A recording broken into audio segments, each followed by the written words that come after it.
আসসালামু আলাইকুম বন্ধুরা, মনীষার রান্নাঘরে সবাইকে ওয়েলকাম। আজকের রেসিপি হলো ঈদের স্পেশাল ময়দার সিমাই রেসিপি।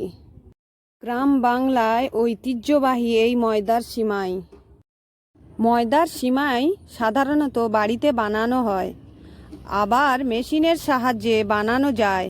সে চিনি, নারকেল, ডালডা, কাজু বাদাম, কিশমিশ আর মোটা সিমাই আর ঘি। চলুন শুরু করা যাক। কড়াটা গরম করে নিয়ে তার মধ্যে আমি ডালডা দিয়ে দিলাম। দিয়ে ডালডাটাকে ভালো করে গরম করে নিয়ে একটি কথা বলে দিই, আপনারা ঘি বা মাখন দিয়ে ভাজতে পারেন, আমি ডালডা দিয়ে ভাজছি। চলুন এবারে এর মধ্যে সিমইগুলো ঢেলে দিলাম। এরপর খুন্তির সাহায্যে ভালো করে আমি ভেজে নেব। সিমইটাকে ভাজার জন্য আপনারা গ্যাসটাকে লো ফ্লেমে রাখবেন, কারণ সিমই না হলে পুড়ে যেতে পারে। আমি অবশ্যই লো ফ্লেমে এগুলোকে ভালো করে ভেজে নিচ্ছি। দেখুন, এই সিমই রেসিপিটা আমার মা খুব সুন্দর বানাতে পারে, আমার মার থেকে শেখা আমার। তো আপনাদের সঙ্গে শেয়ার করছি, বাড়িতে অবশ্যই আপনারা বানাবেন। দেখুন, আমার সিমই ভাজা হয়ে গেছে। এবার এর মধ্যে আমি দুধ ঢেলে দেব। আপনারা এখানে গোলা দুধ ব্যবহার করতে পারেন, অথবা যেগুলো বাজার থেকে পাওয়া যায় পাউডার দুধ আপনারাও ব্যবহার করতে পারেন। আমি এর মধ্যে দুধ দিয়ে দিলাম।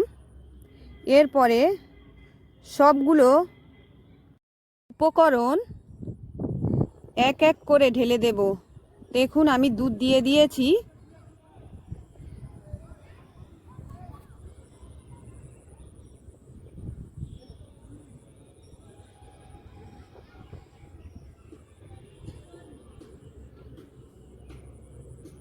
এর মধ্যে আমি চিনি দিয়ে দিলাম। এরপর নারকেল কুড়ে রেখেছিলাম, ওই নারকেল দিয়ে দিলাম। এরপর কিশমিশ দিয়ে দিলাম।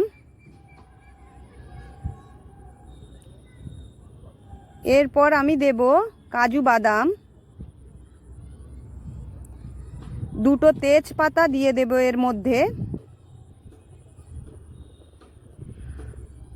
আর দুটো তিনটে এলাচ আমি গুঁড়ো করে দিইনি, থেঁতে দিয়েছি। আপনারা গুঁড়ো করেও দিতে পারেন। এরপর এটাকে ভালো করে নেড়ে দিলাম। এর মধ্যে অল্প পরিমাণ লবণ দিলাম। লবণ স্বাদ অনুযায়ী দেবেন, বেশি লবণ দেবেন না। এরপর কন্টিনিউ এটাকে নাড়তে হবে, না হলে তলাতে লেগে যেতে পারে। কাল ঈদ ছিল, আমি কালকের এটা বানিয়েছিলাম। কাল সময় হয়ে ওঠেনি, তাই ভিডিওটা আপলোড করতে পারিনি। আপনারা অবশ্যই এই ভিডিওটা পুরো দেখবেন, স্কিপ করবেন না। স্কিপ করলে কি হবে, আমি ভিডিওর মধ্যে উপকরণ বা কিভাবে বানিয়েছি তাহলে আপনারা বুঝতে পারবেন না। আর এর মধ্যে এবারে আমি অল্প পরিমাণ ঘি দিয়ে দেব। আমি ঘিয়ের গন্ধ নিতে পারি না, তাই অল্প পরিমাণ দিয়ে দিয়েছি। আপনারা যেমন পছন্দ করেন তেমন দেবেন। দেখুন, আমার সিমই একদম রেডি। আমার সিমই রেসিপি আপনাদের ভালো লাগলে লাইক, কমেন্ট, শেয়ার করতে ভুলবেন না। পরের ভিডিওতে দেখা হবে। আল্লাহ হাফেজ।